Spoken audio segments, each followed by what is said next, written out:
Welcome back to our episode. Ryan and Kevin here with Chaos MMA. And today we've on DJ Big Red Tice. DJ, man, how you doing? I'm doing good, brother. How y'all doing? We're doing great. Good.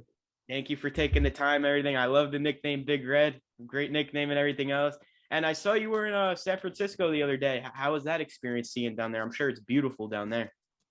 Yeah, definitely. It's great. I'm from Florida, small town dude from Florida. So being able to come out here and see the big city and see the bay and stuff, that was super cool. Plus, I was a big fan of Al Capone growing up. So seeing Alcatraz that was pretty cool. I ain't even gonna lie. Yeah, I bet it was amazing. Yeah, and everything else.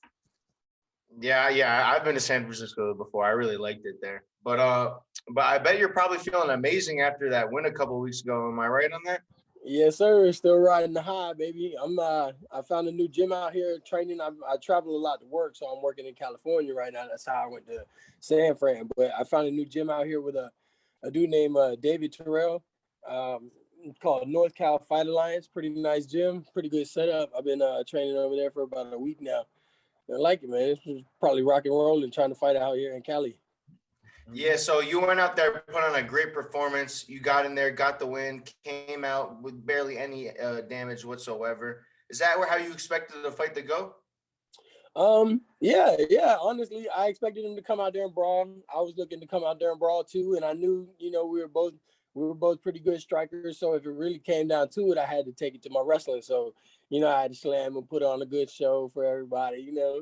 Yeah, and you spoke about like the different training camp. How has that transition been, like the change and everything else? Everything been going well with that? Yeah. This one's been going good, bro, because literally before the fight, I was training by myself. I had to go run after work or something like that. And, that shit sucks. Like trying to run by yourself all in the hills and everything. Once you get gas, like, man, like it just sucks. So I got to go home for 3 weeks, put in a good fight camp and go out there and do some work. This is going to be a good one now that I actually have time to train and everything. Yeah, I'm sure you've seen a big improvement in everything, your fighting style and everything else with this. You getting to train with people and everything else. And we saw you did have a 2-year layoff and everything else. What was going through your mind through all this when you're walking to the octagon? Like, were you just ready to go in there and make a statement, man, and show that you're back and everything else? Yeah, bro. I was so ready to be back. Honestly, I was ready to, like, it may sound weird, I was ready to get hit in the face again. I haven't been, even in sparring, you don't get like full rip, like hit in the face. But I like that. I feed off of that. So getting popped one good time, I'm like, oh yeah, like it turns me up. I was just ready to get back to it, man. Not even. Yeah, it gets you more in the fight, right? Is that what you mean? Yeah, definitely gets me more into it. Yeah, and if you don't mind me asking, what was like the reason for the layoff? Was it COVID and everything just messing everything up with everything? Yeah, there was a couple of things, bro. The money just wasn't there in Florida. I was working a lot. I was working like 14-hour days, 6 days a week, trying to stack up a bunch of money. And whenever you're trying to stack up money like that, you just don't have time to train. Yeah. And so I had a couple opponents back out, and I was like, all right, well, I'm just gonna focus on the money right now. And I cut off training for a little bit, and I didn't want to take a fight if I wasn't fully committed, like serious into it. And yeah, so whenever I got settled down out here in California a couple months ago, I hit up the promoter. I was like, hey, I'm back in it. In it to win it. Let's get it. Yeah, you're back. Yeah, so you're back now, though. So, and you got to go in there, go show off all your skills, how much better you got. But when are you trying to look to get back in there? Anytime soon? ASAP, Bubba. ASAP. I'm ready to go. You see me? I'm cleaned up. I'm ready to go right now. I'll fight somebody on Saturday. Yes, sir.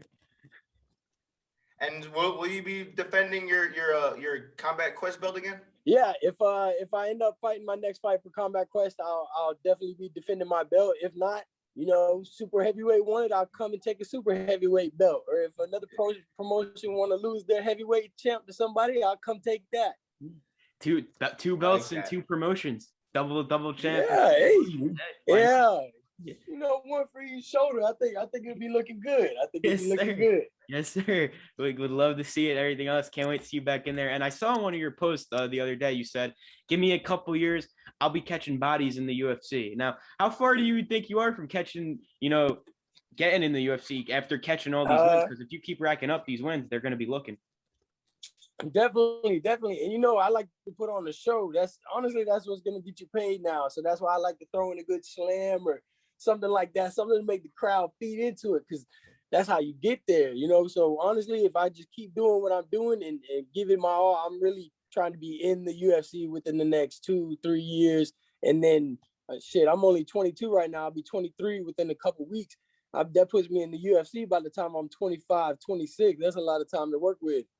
Yeah, I mean, you got a lot of time. You're still really young. You're improving every day. And if you're taking down a guy like that last fight, slamming him and everything else, man, you're gonna be a problem in the UFC because with heavyweights, you know, if they can wrestle, not that many heavyweights can wrestle. Like we see it like every weekend and stuff. So how much of a Yeah. problem do you think you could be when you get to that level? Honestly, I think I could be a serious problem, bro, because you see how Daniel Cormier fluctuated between 205 and heavyweight. And I think that's what I'm going to try and do right now. I'm walking around like 260, 262.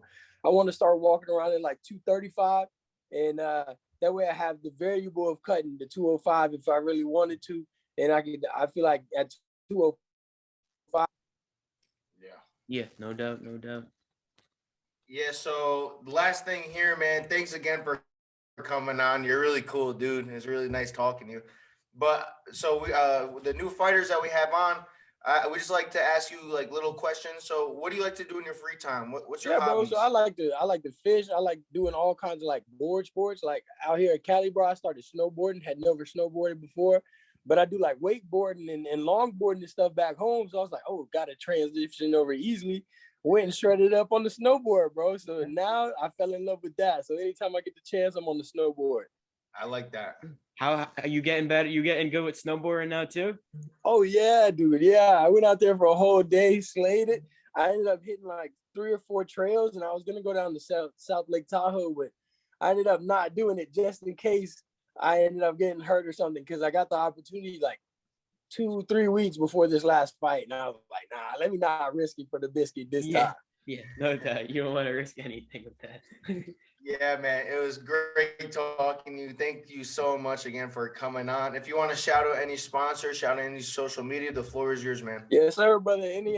Anybody out there watching, y'all can follow me on Instagram at the.donnie DONNIE.junior.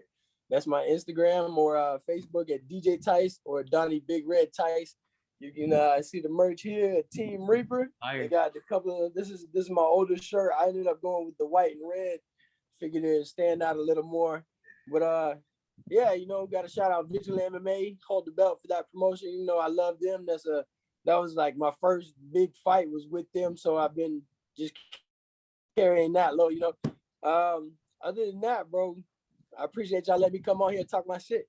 No problem. Thank you for coming on, man. It was great meeting you with you, and we'll catch up after bro. the next fight, no doubt. Yes, sir. Got to. I'll holla at y'all, man. Yeah, have a good one, man. Peace out. Have a good one. Yes, sir.